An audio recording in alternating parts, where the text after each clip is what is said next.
আসসালামু আলাইকুম সবাইকে। এসএসসি রসায়নের দ্বিতীয় অধ্যায় অর্থাৎ পদার্থের অবস্থার লেকচার 1 এ তোমাদের সবাইকে স্বাগতম। এই চ্যাপ্টারটা আমরা দুটি লেকচারের মাধ্যমে শেষ করার চেষ্টা করব, কারণ এই চ্যাপ্টারটা খুবই সহজ এবং খুবই ছোট। তো আমরা এই চ্যাপ্টারের মূলত যে বিষয়গুলো নিয়ে আমরা আলোচনা করব সেটা হচ্ছে পদার্থের অবস্থা নিয়ে আমরা আলোচনা করব, কণার গতিতত্ত্ব নিয়ে আমরা আলোচনা করব, ব্যাপন এবং নিঃসরণ সম্পর্কে আজকে আমরা লেকচারে আলোচনা করব এবং এই বিষয়ে টোটাল বেসিকটা আমরা নেওয়ার চেষ্টা করব। শুরুতেই আমরা আলোচনা করব হচ্ছে পদার্থের অবস্থা নিয়ে।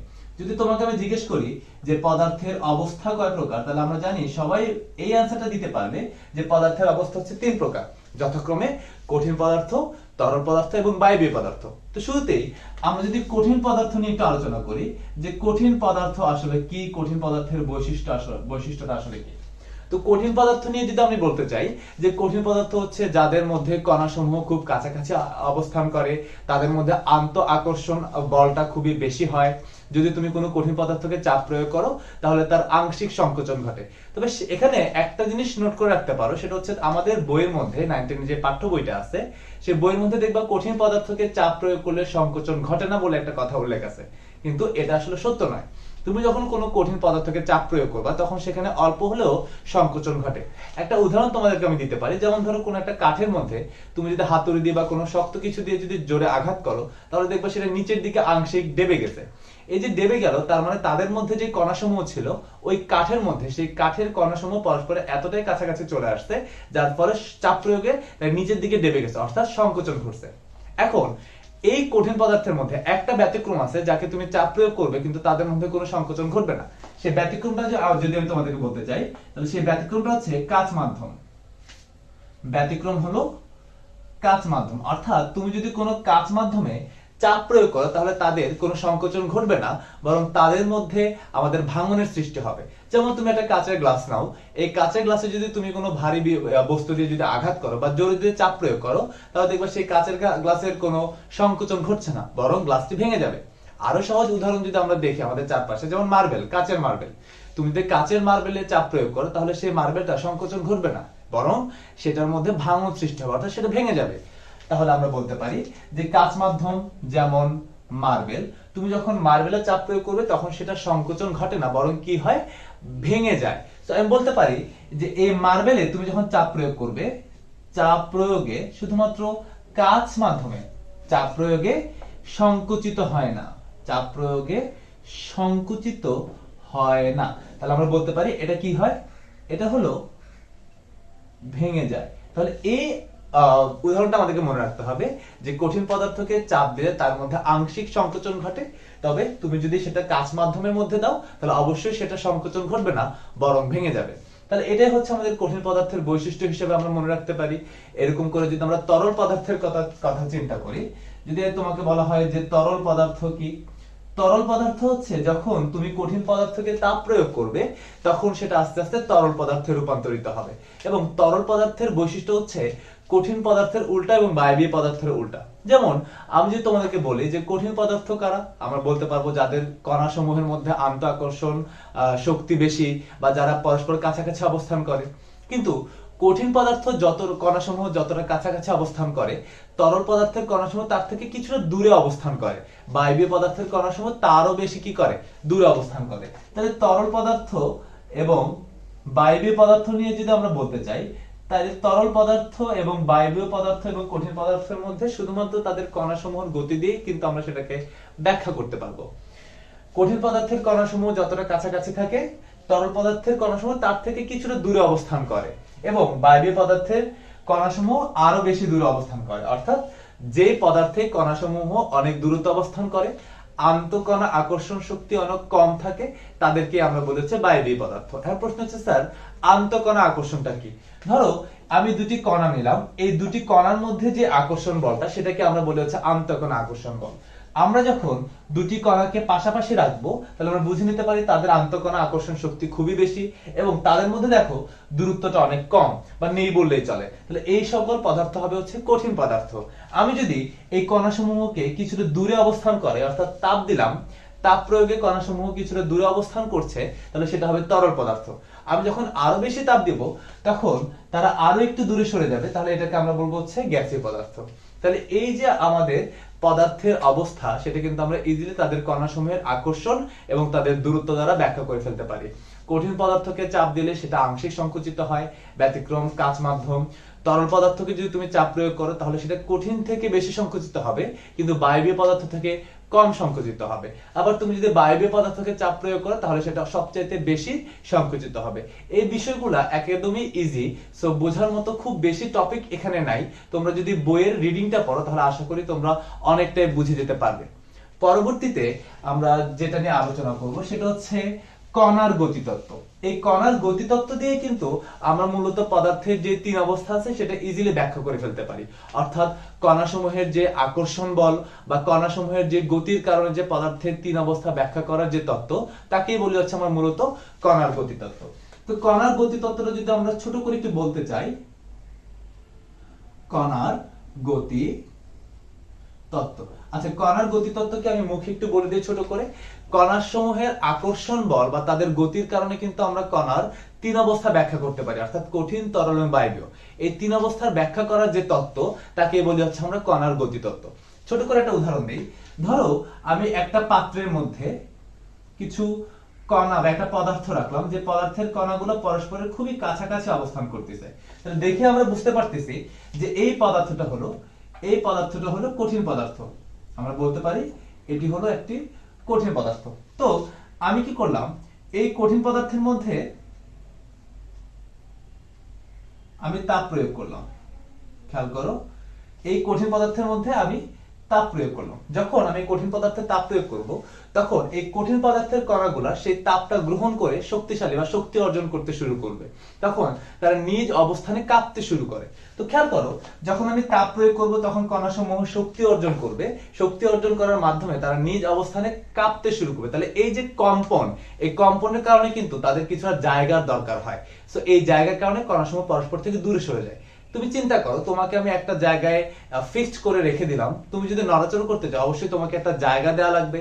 সো জায়গাটার জন্যই কিন্তু তুমি মূলত নড়াচড়াটা করতে পারবে। তোমাকে যদি আমি জায়গাটা না দেই, একদম সংকুচিত করে ফেলি, তাহলে কিন্তু তুমি চাইলেই নড়াচড়া করতে পারবে না। ঠিক একই কারণে এই যে কঠিন পদার্থের কণাসমূহকে যখন আমি তাপ দিব তখন সেটা গ্রহণ করে তারা নিজ অবস্থানে কম্পনরত অবস্থায় চলে যায়। তখন সেই কম্পনের জন্য তাদের কিছুটা জায়গার দরকার হয় এবং সে কারণে তারা পরস্পর থেকে কিছুটা দূরে সরে আসে। একটু খেয়াল করো, তারা পরস্পর থেকে কিছুটা দূরে সরে যায় যাতে করে তারা নিজ অবস্থানে কম্পনরত অবস্থায় থাকতে পারে। এটা কিন্তু সম্পূর্ণটাই তাপ গ্রহণের ফলে হয়। তাহলে এটাকে আমরা বলতে পারি হচ্ছে কঠিন পদার্থ। খেয়াল করো, তরল পদার্থ, এই তরল পদার্থটা কিন্তু কণাসমূহ পরস্পর থেকে কিছুটা দূরে অবস্থান করছে। কেন? কারণ তারা তাপ শোষণ করে পরস্পর কম্পনরত অবস্থায় থাকে এবং এর কারণে তাদের কিছুটা জায়গার দরকার হয়। আমি যখন এখানে পুনরায় তাপ দিব, অর্থাৎ তাপ দিলে আমাদের এই অবস্থাটা ঘটবে। যখন আমি পুনরায় এই তরল পদার্থ তাপ দিব তখন আমাদের এই তরল পদার্থটা কণাসমূহ আরো বেশি গতিশীল হবে, তাপ গ্রহণ করে আরো বেশি গতিশীল হবে, ফলে তারা পরস্পর থেকে আরো বেশি দূরে সরে যাবে। তখন এই কণাগুলো পরিবর্তিত হয়ে তাদের অবস্থার পরিবর্তন করে কি অবস্থায় পরিণত হবে? বায়বীয় অবস্থায় পরিণত হবে। তার মানে এই যে আমি একটা কঠিন পদার্থকে তাপ দিলাম, কণাসমূহ কম্পনরত অবস্থায় বা গতিশীল হলো, সেই গতির কারণে তারা পরস্পর থেকে দূরে সরে যাবে, ফলে আমরা তরল অবস্থা পাবো। তরল অবস্থাটাকে যখন আমরা আরো বেশি তাপ দিব তখন কণাসমূহ আরো বেশি শক্তি অর্জন করবে বা আরো বেশি শক্তি শোষণ করবে। শক্তি শোষণ করে তারা আরো বেশি গতিশীল হবে এবং গতিশীল হয়ে তারা আস্তে আস্তে বায়বীয় পদার্থে রূপান্তরিত হবে। তাহলে এই যে তাপ প্রয়োগ করলাম, কণাসমূহ গতিশীল হলো, গতির কারণে যে আমরা তার তিনটা অবস্থা ব্যাখ্যা করলাম, এটাকে বলা হয় কণার গতিতত্ত্ব। তাহলে আশা করি কণার গতিতত্ত্বটা তোমরা বুঝতে পেরেছো যে আমরা তাপ প্রয়োগ করব, কণাসমূহ সেই তাপ থেকে শক্তি অর্জন করবে, সেই অর্জিত শক্তির কারণে তারা পরস্পর গতিশীল হবে এবং গতির কারণে তারা পরস্পর থেকে দূরে সরে যেতে থাকবে এবং যথাক্রমে কঠিন থেকে তারা তরলে পরিণত হবে, তরল থেকে তারা পর্যায়ক্রমে বায়বীয়তে পরিণত হবে। ঠিক একই কাজটা যদি আমরা করি, যে শক্তি প্রয়োগ করে বা তাপ প্রয়োগ করে তাদেরকে আমরা গতিশীল করলাম, আমরা যদি তাপটা অপসারণ করি তাহলে কিন্তু তাদের গতিটা কমে যাবে। যখন কণাসমূহের গতি কমে যাবে তাপ অপসারণের ফলে, তাহলে তখন গতি কমিয়ে তারা আবার পরস্পর তরলে পরিণত হবে এবং আমি যদি আরো বেশি গতি কমাই তাহলে তারা একসময় কঠিন পদার্থে পরিণত হবে। তাহলে এই যে কণার গতির কারণে তাদের অবস্থার পরিবর্তন হচ্ছে, এই তত্ত্বটাকে বলা হয় কণার গতিতত্ত্ব। আশা করি তোমরা এই ব্যাপারটা কিছুটা হলেও বুঝতে পেরেছো। এখন আমরা পড়ব হচ্ছে ব্যাপক। খেয়াল করো, যদি আমরা তোমাদেরকে জিজ্ঞেস করি যে ব্যাপন কি বা ব্যাপন কাকে বলে। ব্যাপন হচ্ছে যখন কোনো মাধ্যমে কঠিন তরল এবং বায়বীয় পদার্থ স্বতঃস্ফূর্ত এবং সমানভাবে ছড়িয়ে পড়ে, তাহলে সেটাকে আমরা বলেছি ব্যাপন। ব্যাপন হচ্ছে উচ্চ ঘনত্ব থেকে নিম্ন ঘনত্বের দিকে কোনো একটা পদার্থে স্বতঃস্ফূর্তভাবে চলে যাওয়াটাকে আমরা কি বলি, ব্যাপন বলি। আর একটু সহজভাবে যদি আমি বলি, যেমন ধরো তোমার একটা ক্লাসরুমে অনেকগুলো স্টুডেন্ট, প্রায় 120 জন স্টুডেন্ট, একই আয়তনের অন্য একটি ক্লাসরুমে ধরে নাও 60 জন স্টুডেন্ট, তাহলে যেখানে 120 জন স্টুডেন্ট সেখানে আমাদের ঘনত্বটা বেশি, আর যে ক্লাসরুমে আমাদের 60 জন স্টুডেন্ট সেখানে আমাদের ঘনত্বটা কম। ফলে আমরা কি করব, ওই 120 জনের ক্লাসরুম থেকে আমরা কিছু স্টুডেন্ট আমরা কম ঘনত্ব সম্পন্ন ক্লাসরুমে নিয়ে আসবো, অর্থাৎ যে ক্লাসরুমে 60 জন। তো এরকম আস্তে আস্তে করে যতক্ষণ পর্যন্ত না আমাদের উভয় ক্লাসে স্টুডেন্ট সংখ্যা সমান হচ্ছে, ততক্ষণ পর্যন্ত আমরা এরকম স্টুডেন্ট আনতে থাকবো যে ক্লাসরুমটাতে আমাদের স্টুডেন্টের সংখ্যা কম। তখন এই যে প্রক্রিয়াটা, অর্থাৎ অধিক ঘনত্বের স্টুডেন্ট থেকে আমরা নিম্ন ঘনত্বের স্টুডেন্টের দিকে কিছু স্টুডেন্ট স্থানান্তর করলাম, এটাকে বলা হচ্ছে ব্যাপন। এখন ব্যাপনের ক্ষেত্রে আমাদেরকে মনে রাখতে হবে যে ব্যাপন 3 অবস্থায় ঘটে এবং 3টি মাধ্যমে ঘটে। একটু আমি তোমাদেরকে বলি যে ব্যাপনের জন্য আমাদের দরকার হয় মাধ্যমের। এই মাধ্যমের মধ্যে আমাদের পদার্থের কি ঘটে, ব্যাপন ঘটে, অর্থাৎ পদার্থের ব্যাপন ঘটবে কোনো নির্দিষ্ট মাধ্যমে। আমরা এখন দেখবো যে কোন কোন মাধ্যমে কোন কোন পদার্থের ব্যাপন ঘটে। একটু খেয়াল করো, আমরা যদি মাধ্যমগুলো বলতে চাই, তাহলে আমাদের কঠিন মাধ্যমে ব্যাপন ঘটতে পারে, আমাদের তরল মাধ্যমে ব্যাপন ঘটতে পারে, আমাদের বায়বীয় মাধ্যমেও ব্যাপন ঘটতে পারে। কোন কোন পদার্থের ব্যাপন ঘটে, সেম, কঠিন পদার্থের ব্যাপন ঘটে, তরল পদার্থের ব্যাপন ঘটে এবং বায়বীয় পদার্থের ব্যাপন ঘটতে পারে। তাহলে আমরা দেখলাম যে ব্যাপন 3টি মাধ্যমে ঘটে এবং ব্যাপনের যাদের ব্যাপন ঘটে সেই পদার্থগুলো 3 অবস্থাতে থাকতে পারে, কঠিন, তরল অথবা বায়বীয়। এখন কোন পদার্থের কোন মাধ্যমে ব্যাপন ঘটে সেটা সম্পর্কে আমরা একটু জানবো। খেয়াল করো, কঠিন মাধ্যম এর মধ্যে কখনো কঠিন পদার্থের ব্যাপন ঘটবে না। কঠিন মাধ্যমে আমাদের তরল পদার্থের ব্যাপন ঘটতে পারে, আবার তরল পদার্থের মধ্যে তরল মাধ্যমে কঠিন পদার্থের ব্যাপন ঘটতে পারে, তরল মাধ্যমে তরল পদার্থের ব্যাপন ঘটতে পারে এবং বায়বীয় মাধ্যমে বায়বীয় পদার্থের ব্যাপন ঘটতে পারে। তাহলে এই সিকোয়েন্সটা যদি তুমি মনে রাখতে পারো, তাহলেই ব্যাপন কোন পদার্থের কোন মাধ্যমে ঘটে সেটা তুমি বুঝে যেতে পারবা। কঠিন পদার্থের মাধ্যমে তরল পদার্থের ব্যাপন সম্ভব, তরল মাধ্যমে কঠিন পদার্থের ব্যাপনও সম্ভব, আবার তরল পদার্থেরও ব্যাপন সম্ভব, আবার বায়বীয় মাধ্যমে বায়বীয় পদার্থের ব্যাপন সম্ভব। যদি কিছু উদাহরণ আমি তোমাদেরকে দেই, যেমন আমরা যে চিনি, এটা হচ্ছে একটা কঠিন পদার্থ। চিনিকে যখন তুমি পানির সাথে মিশ্রিত করবা, তখন দেখবা পুরো পানিটার মধ্যেই কিন্তু চিনিটা গুলে গেছে, অর্থাৎ চিনি দেওয়ার পূর্বে পানিটার মধ্যে কোনো মিষ্টতা থাকবে না, কিন্তু চিনিটা যখন তুমি পানিতে দিবা দেখবা যে চিনি পুরো পানিটাই আমাদের মিষ্টি হয়ে গেছে। তার মানে এই যে চিনিটা কঠিন পদার্থ এবং এটা থেকে যে মিষ্টতাটা বের হচ্ছে সেটা পুরো পানিতেই কিন্তু ছড়িয়ে যায়। তার মানে চিনিটা ছড়িয়ে পড়ে পানির মধ্যে, তাহলে কিসের মধ্যে ছড়িয়ে পড়তেছে, পানির মধ্যে। কে ছড়িয়ে পড়তেছে, চিনি। চিনি হলো একটা কঠিন পদার্থ এবং কার মধ্যে ছড়িয়ে পড়তেছে, তরলের মধ্যে ছড়িয়ে পড়তেছে, তাহলে মধ্যে অর্থাৎ মাধ্যমে। তাহলে এটাকে আমরা বলি হচ্ছে চিনির যে পানিতে গুলে যাওয়া বা মিশে যাওয়া, এটাকে আমরা বলি হচ্ছে কঠিন পদার্থের তরল মাধ্যমে ব্যাপন। আবার আমরা যে অনেক সময় পারফিউম ইউজ করি, দেখা যায় আমরা পারফিউম যখন ঘরের একটা কোণায় দেই, তখন অন্য কোণায় সেটার স্মেলটা পাওয়া যায়। তাহলে পারফিউমের যে কণাগুলো আছে সেই কণাগুলো কিন্তু বায়বীয় মাধ্যমে এক স্থান থেকে অন্য স্থানে চলে যায়। ফলে এই যে বায়বীয় মাধ্যমে পারফিউমের কণাগুলো, অর্থাৎ বায়বীয় কণাগুলো যে ছড়িয়ে পড়ছে, এটাকে বলা হয় বায়বীয় মাধ্যমে বায়বীয় পদার্থের কি, ব্যাপন। তাহলে এই যে ব্যাপনের যে প্রসেসটা, সেটা যদি আমরা একটু সংক্ষেপে বলে দিতে চাই, সেটা হচ্ছে স্বতঃস্ফূর্তভাবে কোনো কণার ছড়িয়ে পড়া। এখন এই ছড়িয়ে পড়ার জন্য মাধ্যমের দরকার হয়, সেই মাধ্যমটা 3 অবস্থায় থাকতে পারে। আরো একটা উদাহরণ যদি আমি তোমাদেরকে দেই, যেমন আমরা অনেক সময় পানির মধ্যে নীল গুলি, তো দেখবা পানিটা হচ্ছে একদম পরিষ্কার থাকে, সো যেটার কোনো কালার থাকে না। কিন্তু তুমি যখন পানির মধ্যে নীল দিবা, ধরো তুমি সেই নীল দেওয়া পানিটাকে তুমি গুললা না, অর্থাৎ নাড়াচাড়া করলা না, কিন্তু কিছুক্ষণ পরে দেখবা হচ্ছে পুরো পানিটাই কিন্তু কি হয়ে গেছে, নীল কালার ধারণ করছে। এটার মানে কি, খেয়াল করো, ধরো আমি এই পানির মধ্যে আমি কি দিলাম, নীল রং দিলাম। নীল রং দিয়ে আমি পানিটাকে ধরলাম না, অর্থাৎ নীল রংটা দিয়ে দিলাম। দেখবা পানিটাকে নাড়াচাড়া না করলেও এক সময় এই পুরো পানির মধ্যে কিন্তু নীল রংটা কি হবে, ছড়িয়ে পড়বে। এবং এই নীল রংটা ততক্ষণ পর্যন্তই ছড়াবে যতক্ষণ না সম্পূর্ণ পানির সব জায়গায় ঘনত্বটা সেম হচ্ছে। কেন এরকম হচ্ছে, কারণ আমি পানির যে অঞ্চলটাতে নীলের ফোঁটাটা দিলাম বা নীলটা দিলাম, সেই অঞ্চলে কিন্তু আমাদের দুইটা ঘনত্ব কাজ করতেছে, একটা হচ্ছে নীলের নিজস্ব ঘনত্ব, আবার ওই অঞ্চলের পানির ঘনত্ব। সো দেখা যায় নীলের ঘনত্ব এবং পানির ঘনত্ব মিলে ওই অঞ্চলের ঘনত্বটা অনেকাংশেই বেড়ে যায়, ফলে নীলটা এই উচ্চ ঘনত্বের অঞ্চল থেকে নিম্ন ঘনত্বের অঞ্চলের দিকে স্বতঃস্ফূর্তভাবে ছড়িয়ে পড়ে। কতক্ষণ পর্যন্ত ছড়িয়ে পড়বে? যতক্ষণ না পুরো জলীয় অংশের ঘনত্বটা সমান হয়ে যাচ্ছে ততক্ষণ পর্যন্ত ছড়িয়ে পড়বে। ঠিক একইভাবে একটা পারফিউম একটা ঘরের মধ্যে ততক্ষণ পর্যন্তই ছড়াবে যতক্ষণ না সম্পূর্ণ ঘরে স্বতঃস্ফূর্তভাবে এবং সমানভাবে পারফিউমটা ছড়িয়ে পড়ছে। তাহলে এটাকেই বলা হচ্ছে ব্যাপন, অর্থাৎ স্বতঃস্ফূর্তভাবে কোনো মাধ্যমে নির্দিষ্ট পদার্থের ছড়িয়ে পড়া। তাহলে কোন পদার্থ কোন মাধ্যমে ছড়িয়ে পড়বে সেই জিনিসটা আমরা এই সিকোয়েন্স থেকে ইজিলি বুঝে যেতে পারি। এখন প্রশ্ন যেটা হলো সেটা হচ্ছে যে ব্যাপন কার বেশি হয়, ব্যাপন কার কম হয়, এবং ব্যাপনের সময় কার বেশি লাগে, ব্যাপনের সময় কার কম লাগে। তাহলে এখন আমরা দুইটি টপিক নিয়ে আলোচনা করব ব্যাপনের উপরে। একটা হলো ব্যাপনের সময়, আর একটা হচ্ছে ব্যাপনের হার। আর এই ব্যাপন জিনিসটা আবিষ্কার করেছে বিজ্ঞানী গ্রাহাম। আচ্ছা, আমরা এখন ব্যাপনের হার এবং ব্যাপনের সময় এই দুটি বিষয় নিয়ে আমরা আলোচনা করব। আচ্ছা, হার মানে তো তোমরা সবাই জানো, হার মানে হলো গতি। ব্যাপনের হার মানে হচ্ছে ব্যাপনের গতি, সে কত দ্রুত ছড়িয়ে পড়তেছে এটাই হচ্ছে তার হার। সে কত কম দ্রুত ছড়িয়ে পড়তেছে, অর্থাৎ সে কত কম হারে ছড়িয়ে পড়তেছে। আমাদেরকে এটা মনে রাখতে হবে যে ব্যাপনের হার হলো কোন একটা পদার্থের ভরের ব্যস্তানুপাতিক। অর্থাৎ কোন একটা পদার্থ যদি তুমি নাও, তার ব্যাপন কতটুকু হবে সেটা নির্ভর করবে তার ভরের উপর। ভর যত বেশি হবে তার ব্যাপনের হার হবে তত কম। একটা উদাহরণ আমি তোমাকে দিতে পারি।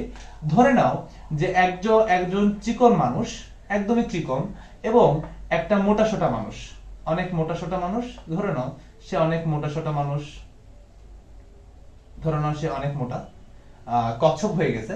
তো ধরে নাও ও হচ্ছে অনেক মোটা একজন মানুষ আর ও হচ্ছে একজন চিকন একজন মানুষ। তো তাদেরকে আমি 100 মিটার একটা দৌড় প্রতিযোগিতায় নামালাম। এটা আমি ধরলাম 100 মিটার দৌড় প্রতিযোগিতা। তো যখন দৌড় প্রতিযোগিতাটা শুরু হবে, দেখবা যে চিকন অর্থাৎ যার ভর কম সে সম্পূর্ণ 100 মিটারটা অতিক্রম করে ফেলছে, কিন্তু যার ভর বেশি সে দেখবা একদম স্লোলি অতিক্রম করছে মাত্র 60 মিটার বা 40 মিটার বা 50 মিটার।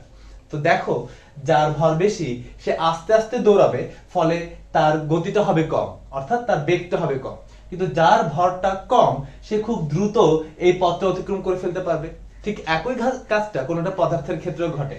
ধরে নাও আমি তোমাকে বললাম যে কার্বন ডাই অক্সাইড এবং আমি তোমাকে বললাম হচ্ছে অক্সিজেন। এই দুটি গ্যাসের মধ্যে কোনটার ব্যাপন সবচাইতে বেশি হবে বা কোনটা দ্রুত হারে ছড়িয়ে পড়বে, এটা কোনটা দ্রুত হারে ছড়িয়ে পড়বে সেটা বুঝতে হলে আমাদেরকে দেখতে হবে দুটির মধ্যে কার ভর বেশি। একটু দেখো, এখানে অক্সিজেন আছে দুটি, একটি অক্সিজেনের ভর যদি 16 হয় তাহলে দুটি অক্সিজেনের ভর হবে হচ্ছে 32 গ্রাম। কার্বনের ভর হচ্ছে 12 আর অক্সিজেনের ভর হচ্ছে 16, যেহেতু দুটি আছে তাহলে ইনটু 2, তাহলে আমরা পাচ্ছি হলো 44। খেয়াল করে দেখো, আমাকে প্রশ্নটা করছে অক্সিজেন এবং কার্বন ডাই অক্সাইডের ব্যাপনের হার কার বেশি বা কার কম। আমরা দুটির ভর বের করব। ভর বের করে দেখতেছি যে অক্সিজেনের ভর হচ্ছে কার্বন ডাই অক্সাইডের ভর থেকে কম। যেহেতু অক্সিজেনের ভর কম, তাহলে যার ভর কম তার ব্যাপনের হার হবে বেশি। আমরা এই সমীকরণটা দিয়ে ইজিলি বুঝতে পারি। যেহেতু ব্যস্তানুপাতিক সম্পর্ক, তাহলে ব্যস্তানুপাতিক বলতে বোঝায় যে একটা বেশি হলে অপরটা কম হবে। তাহলে হার যদি বেশি হয় তাহলে ভর কম হতে হবে, আবার ভর যদি বেশি হয় হারটা কম হবে। তাহলে অক্সিজেনের যেহেতু ভর কম, তাহলে অবশ্যই আমরা যে হারের কথা চিন্তা করি, তাহলে অক্সিজেনের হার বেশি কার থেকে? কার্বন ডাই অক্সাইডের থেকে। তাহলে একটু খেয়াল করো, ভরের ক্ষেত্রে আমরা বলতে পারি অক্সিজেনের ভর কম, কার্বন ডাই অক্সাইডের বেশি, তাই ব্যাপন অক্সিজেনের বেশি হবে, কার্বন ডাই অক্সাইডের কি হবে? কম হবে। তাহলে আমরা ইজিলি কোন পদার্থের মধ্যে, অর্থাৎ দুটি বা ততোধিক পদার্থের মধ্যে কার ব্যাপনের হার বেশি হবে, কার ব্যাপনের হার কম হবে, সেটা তাদের ভরের মধ্যে তুলনা করে ইজিলি বের করে ফেলতে পারি। এরকম তোমাকে যদি 3টি 4টি 5টি 6টি যতটা ইচ্ছা পদার্থ দেখ, তুমি কি করবে? তাদের ভরটা বের করবে। ভর বের করার পরে দেখবে কাদের ভর সবচেয়ে কম। যেই পরমাণুটা, যে অণুটা বা যে যৌগের বা যে পদার্থের ভরটা কম হবে তার ব্যাপনের হার হবে বেশি, যার ভর বেশি হবে তার ব্যাপনের হার হবে কম।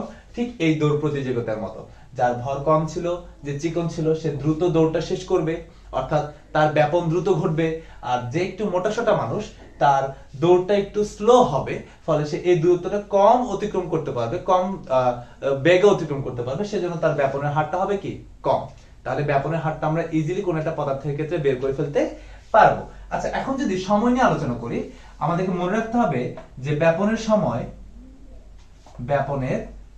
সময় হলো তার ভরের সমানুপাতিক, অর্থাৎ ভর যত বেশি হবে তার সময় লাগবে তত বেশি। একটু খেয়াল করো, আমি যদি বলি যে কার্বন ডাই অক্সাইড এবং অক্সিজেন, এটার ভর আমরা বের করলাম 32 এবং এটার ভর আমরা বের করেছিলাম হচ্ছে 44, তাহলে অক্সিজেনের যেহেতু ভর কম তাই তার ব্যাপনের হার হবে বেশি। খেয়াল করে দেখো, কারণ হার যদি বেশি হয়, বেগ যদি বেশি হয়, তাহলে তার সময়টা কম হবে না। খেয়াল করো, আমরা এই যে দুজনের দৌড় প্রতিযোগিতা দেখলাম, যার ভর কম ছিল সে দ্রুত হারে কি হয়েছে, তার দৌড়টা শেষ করছে না। তার মানে ওর সময় লাগছে কম, ওর সময় কি লাগছে কম লাগছে। কেন? কারণ তার ভর কম। দেখো, সমানুপাতিক মানে হচ্ছে যেটা কম হলে অপরটাও কম হবে, বেশি হলে অপরটাও বেশি হবে। তাহলে যেহেতু ওর ভর কম তাই সে দ্রুত ব্যাপিত হবে, যেহেতু সে দ্রুত ব্যাপিত হচ্ছে তাহলে তার সময় কম লাগবে, ফলে আমরা বলতে পারি ব্যাপনের সময় কম তার লাগবে যার ভর কম হবে। ঠিক একইভাবে ওর এই 100 মিটারটা অতিক্রম করতে সবচেয়ে কম সময় লাগবে, আর যেটা মোটা মানুষ তার অতিক্রম করতে বেশি সময় লাগবে। তার মানে আমরা বলতে পারি ভর যদি বেশি হয় তাহলে ব্যাপনের সময় লাগবে বেশি, ভর যদি কম হয় তাহলে ব্যাপনের সময় লাগবে কম। আশা করি ব্যাপনের সময় এবং ব্যাপনের হার এটার মধ্যে তোমরা তুলনাটা ইনশাআল্লাহ করে ফেলতে পারবা। যার ভর কম হবে তার ব্যাপনের হার বেশি হবে, আর ব্যাপনের হার যার বেশি হবে তার সময় কম লাগবে। ঠিক একইভাবে আমরা বলতে পারি যার ভর বেশি তার ব্যাপনের হার কম হবে, যদি ব্যাপনের হার কম হয় তাহলে তার সময় বেশি লাগবে। আশা করি ব্যাপারটা বুঝছো। ঠিক উল্টাটাও কিন্তু একইভাবে সত্য। তাহলে ব্যাপনের ব্যাপারটা আমরা আশা করি ইজিলি অ্যান্সার করতে পারবো বা বুঝতে পারবো। ঠিক একইভাবে তোমাদের বইয়ের মধ্যে দেখবা ব্যাপনের একটা পরীক্ষা আছে, সেই পরীক্ষাটা আমি তোমাদেরকে একটু দেখাই দেই। খেয়াল করো, তোমাদের বইয়ের মধ্যে এরকম একটা ফাঁপা কাঁচনল আছে, যে কাঁচনলের দুটি প্রান্ত আমরা হচ্ছে তুলো দ্বারা ঢেকে দিলাম বা বন্ধ করে দিলাম। ধরেন এটা হচ্ছে তুলো দ্বারা আমি বন্ধ করে দিলাম। এখন এই পাশে ধরো HCl আছে, আরেক পাশে আছে হলো অ্যামোনিয়াম হাইড্রোক্সাইড। কথার কথা, আমি এক পাশে হচ্ছে HCl রাখলাম, বা আরেকটু সহজ করে দেই, অ্যামোনিয়াম হাইড্রোক্সাইড এবং HCl, এই দুইটার মধ্যে আমি কোনটার ব্যাপনের হার বেশি বের করব, বা কোনটা এই পাইপের কতটুকু দূরত্ব অতিক্রম করবে। খেয়াল করো, এই পাশ থেকে হচ্ছে ধরো অ্যামোনিয়াম হাইড্রোক্সাইডের গ্যাস বের হচ্ছে, আর এই পাশ থেকে আমাদের HCl এর গ্যাস বের হচ্ছে। তাহলে কে কত দূর অতিক্রম করবে বা কে কার কাছাকাছি থাকবে, এটা কিন্তু আমরা তাদের ব্যাপনের হার দ্বারা ইজিলি ব্যাখ্যা করে ফেলতে পারবো। খেয়াল করো, আমি যদি তোমাদেরকে বলি যে HCl এর ভর আসলে কত, হাইড্রোজেনের ভর হলো 1 প্লাস ক্লোরিনের ভর হলো 35.5, দুটোকে যদি আমি যোগ করি তাহলে পাবো হচ্ছে 36.5। তাহলে হাইড্রোক্লোরিক অ্যাসিডের ভর হলো 36.5। ঠিক একইভাবে আমি যদি অ্যামোনিয়াম হাইড্রোক্সাইডের ভর বের করতে চাই, তাহলে নাইট্রোজেনের ভর হলো 14, হাইড্রোজেনের ভর হলো 1 ইনটু 4 প্লাস অক্সিজেনের ভর হলো 16, আর এখানে হাইড্রোজেনের ভর হচ্ছে 1। তুমি যদি যোগ করো তাহলে এই টোটালটার ভর পাবে হচ্ছে তুমি 35। খেয়াল করে দেখো, অ্যামোনিয়াম হাইড্রোক্সাইডের ভর হচ্ছে 35 এবং হাইড্রোক্লোরিক অ্যাসিডের ভর হচ্ছে 36.5। তাহলে কে সবচেয়ে দ্রুত বেগে ব্যাপিত হবে? আমরা বলতে পারি যার ব্যাপনের হার বেশি তার ভর ছিল কি কম। তাহলে অ্যামোনিয়াম হাইড্রোক্সাইডের ভর যেহেতু কম, তাহলে সে সবচেয়ে বেশি ব্যাপিত হবে। তো দেখা গেল অ্যামোনিয়াম হাইড্রোক্সাইড দ্রুত ব্যাপিত হয়ে এই পাশে যখন আসবে তখন মাত্র হাইড্রোক্লোরিক অ্যাসিড এখানে আসবে। তাহলে খেয়াল করো তো, ঠিক মাঝখানে কিন্তু তাদের মিলিতটা হয় নাই, অর্থাৎ এই পাশ থেকে অ্যামোনিয়াম হাইড্রোক্সাইড ব্যাপিত হতে হতে এই পাশে আসবে, আর এখান থেকে হাইড্রোক্লোরিক অ্যাসিড ব্যাপিত হতে হতে অ্যামোনিয়াম হাইড্রোক্সাইডের দিকে আসবে।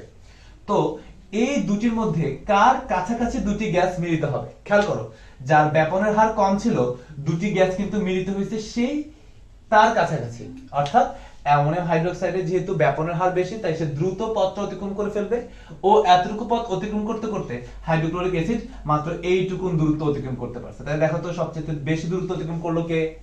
যার ব্যাপনের হার বেশি ছিল। এবং যার ব্যাপনের হার বেশি দুটি গ্যাস মিলিত হবে তার থেকে দূরে, আর যার ব্যাপনের হার কম দুটি গ্যাস মিলিত হবে তার কাছাকাছি। তাহলে এই ব্যাপারটা আমাকে মনে রাখতে হবে, এবং কার বেশি কার কম সেটা কিন্তু আমরা ইজিলি ভর নির্ণয়ের মাধ্যমে বের করে ফেলতে পারবো। আচ্ছা, তাহলে আমরা ব্যাপন সম্পর্কে ইনশাআল্লাহ যে কোনো যদি প্রশ্ন আসে আমরা অ্যানসার করতে পারবো। এখন আমরা নিঃসরণ নিয়ে একটু আলোচনা করব। নিঃসরণ, আচ্ছা নিঃসরণ কি? নিঃসরণ হলো কোন গ্যাসীয় পদার্থের উচ্চ চাপের অঞ্চল থেকে নিম্ন চাপের অঞ্চলে সরু ছিদ্র পথে সজোরে বেরিয়ে আসা প্রক্রিয়া। ব্যাপনের ক্ষেত্রে আমাদের মাধ্যমের দরকার ছিল তিন মাধ্যম এবং পদার্থের ব্যাপন ঘটে, তিন মাধ্যমে তিন পদার্থেরই ব্যাপন ঘটে, কোন মাধ্যমে কোন পদার্থের ব্যাপন ঘটে সেটা কিন্তু আমরা দেখে ফেলছি। এখন আমরা দেখব নিঃসরণ। নিঃসরণের ক্ষেত্রে কোনো মাধ্যমের প্রয়োজন হয় না, নিঃসরণ হচ্ছে জাস্ট উচ্চ চাপের অঞ্চল থেকে গ্যাসীয় পদার্থের নিম্ন চাপের অঞ্চলে বেরিয়ে আসা, সজোরে বেরিয়ে আসা, এবং সেটা অবশ্যই শর্ত সাপেক্ষে হতে হবে, অর্থাৎ সরু ছিদ্র পথে হতে হবে। এবং যে কোনো পদার্থের কিন্তু নিঃসরণ ঘটে না, কঠিন পদার্থের নিঃসরণ ঘটবে না, তরল পদার্থের নিঃসরণ ঘটবে না, শুধুমাত্র গ্যাসীয় বা বায়বীয় পদার্থের শুধুমাত্র নিঃসরণ ঘটবে। এবং নিঃসরণের ক্ষেত্রে আমাদেরকে মনে রাখতে হবে যে অধিক চাপের অঞ্চল থেকে কম চাপের অঞ্চলের দিকে শুধুমাত্র কি হবে, নিঃসরণটা ঘটবে। অর্থাৎ উচ্চ চাপের অঞ্চল থেকে নিম্ন চাপের অঞ্চলে যে আমাদের গ্যাসীয় পদার্থগুলো বেরিয়ে আসবে সজোরে, সেটাকে আমরা বলি হচ্ছে ব্যাপন। আচ্ছা, এখন এই ব্যাপনের ক্ষেত্রেও আমরা কয়েকটা উদাহরণ লক্ষ্য করতে পারি। যেমন আমাদের যে অনেক সময় গাড়ির চাকার টায়ার পাংচার হয়ে যায়, এই পাংচার হওয়ার সময় দেখবা যে টায়ারের ভিতরে উচ্চ চাপে প্রেসারগুলোকে প্রবেশ করানো হয়। যখন পাংচার হয়ে যায় সেই উচ্চ চাপের অঞ্চল থেকে আমাদের বাতাসগুলো বা গ্যাসীয় পদার্থগুলো নিম্ন চাপের অঞ্চলে বেরিয়ে আসে। বেলুন যে ফেটে যায়, সে ফেটে যাওয়ার প্রক্রিয়াটা বা সে ফেটে যাওয়ার ঘটনাটাকেও কিন্তু আমরা ব্যাপন বলতে পারি। ঠিক একইভাবে যখন আমরা গ্যাসের চুলা অন করি তখন দেখবে যে সজোরে সেখান থেকে গ্যাস বেরিয়ে আসতেছে, তাহলে সেটাকেও কিন্তু আমরা ব্যাপন বলি। যখন কোনো গ্যাস সিলিন্ডার থেকে আমরা সিলিন্ডারের মুখটা খুলে দিব তখন সেখান থেকে দেখবা সজোরে কি হচ্ছে, আমাদের গ্যাসগুলো বেরিয়ে আসতেছে, সেটাকে বলা হয় হচ্ছে নিঃসরণ। ঠিক একইভাবে পারফিউমের বোতল থেকে যে পারফিউম গুলো বের হচ্ছে, আমরা পারফিউম যখন প্রেস করতেছি পারফিউমে, তখন দেখবে যে সেখান থেকে সজোরে আমাদের কি হচ্ছে, পারফিউমের গ্যাসগুলো বেরিয়ে আসতেছে। এই যে পারফিউম তার বোতল থেকে বেরিয়ে আসতেছে, এটাকে বলা হয় নিঃসরণ। পারফিউম বের হওয়ার পরের প্রক্রিয়াটাকে বলা হয় ব্যাপন। অর্থাৎ যখন সরু ছিদ্রপথে কোনো গ্যাসীয় পদার্থ বের হয়ে আসবে, এই বের হওয়ার প্রক্রিয়াটাকে বলা হয় নিঃসরণ, এবং বের হওয়ার পরে এই গ্যাসীয় পদার্থগুলো যখন ছড়িয়ে পড়বে সেটাকে বলা হয় ব্যাপন। আচ্ছা, এই নিঃসরণের ক্ষেত্রেও আমরা দুটি জিনিস লক্ষ্য করব, একটা হচ্ছে হার নিঃসরণের, আরেকটা হলো কি নিঃসরণের সময়।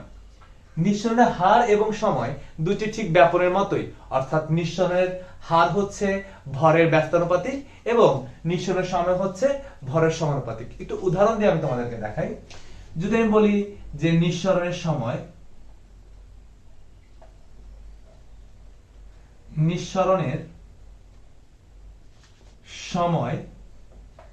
সমানুপাতিক 1 পদার্থের ভর, আর আমি বলতে পারি নিঃসরণের হার, আর এখানে বলতে পারি নিঃসরণের সময় সমানুপাতিক 1 ভর। অর্থাৎ নিঃসরণের সময় হচ্ছে ভরের সমানুপাতিক, অর্থাৎ ভর যত বেশি হবে নিঃসরণ তত বেশি হবে, ভর নিঃসরণের সময় তত বেশি হবে, ভর যত বেশি হবে নিঃসরণের হার তত কম হবে। একটু উদাহরণ আমি তোমাদেরকে দেই। যেমন ধরো একটা চিকন দরজা, এই চিকন দরজা দিয়ে আমার মতো একজন চিকন ইজিলি বের হয়ে যেতে পারবে, কিন্তু একজন মোটা মানুষ যদি আসে তাহলে চিকন দরজা দিয়ে কিন্তু সরাসরি সে বের হতে পারবে না। অর্থাৎ ভর যত বেশি হবে, তোমাকে মনে রাখতে হবে গ্যাসীয় পদার্থের অণুগুলো তত বেশি বড় হয়, যত বেশি বড় হবে তারা বেরিয়ে আসতে তত বেশি সময় লাগবে, ফলে নিঃসরণের হারটা কমে যায়। তাহলে আমি বলতে পারি যে কার্বন ডাই অক্সাইড এবং অক্সিজেনের মধ্যে অক্সিজেনের ভর হলো 32 এবং কার্বন ডাই অক্সাইডের ভর হলো 44। কার্বন ডাই অক্সাইডের অণুগুলো সাধারণত অক্সিজেন থেকে বড় হয়, যার ফলে সরু ছিদ্রপথে সেটা এতটা স্বতঃস্ফূর্তভাবে বের হতে পারে না যতটা স্বতঃস্ফূর্তভাবে অক্সিজেন বের হতে পারে। তাহলে অক্সিজেনের ভর যেহেতু কম, সে দ্রুত বের হয়ে যেতে পারবে, কার্বন ডাই অক্সাইডের ভর যেহেতু বেশি তাহলে সে দ্রুত বের হতে পারবে না। তাহলে আমরা বলতে পারি যার ভর বেশি সে সাধারণত অনেক বৃহদাকার হয়, যেহেতু সে বৃহদাকার তাহলে সহজে সে সরু ছিদ্রপথে বের হতে পারবে না, যেহেতু সরু ছিদ্রপথ দিয়ে সে সহজে বেরিয়ে যেতে পারবে না, তাহলে তার নিঃসরণের হারটা কম হবে। তাহলে আমি বলতে পারি যে কার্বন ডাই অক্সাইডের ভর যেহেতু বেশি, অক্সিজেনের ভর যেহেতু কম, তাহলে অক্সিজেনের নিঃসরণের her is greater than carbon die অক্সাইডের নিঃসরণের হার। কেন? কারণ অক্সিজেনের ভরটা ছোট। তাহলে কে সবচেয়ে দ্রুত নিঃসরিত হবে? অক্সিজেন। কে কম দ্রুত নিঃসরিত হবে? Carbon die oxide.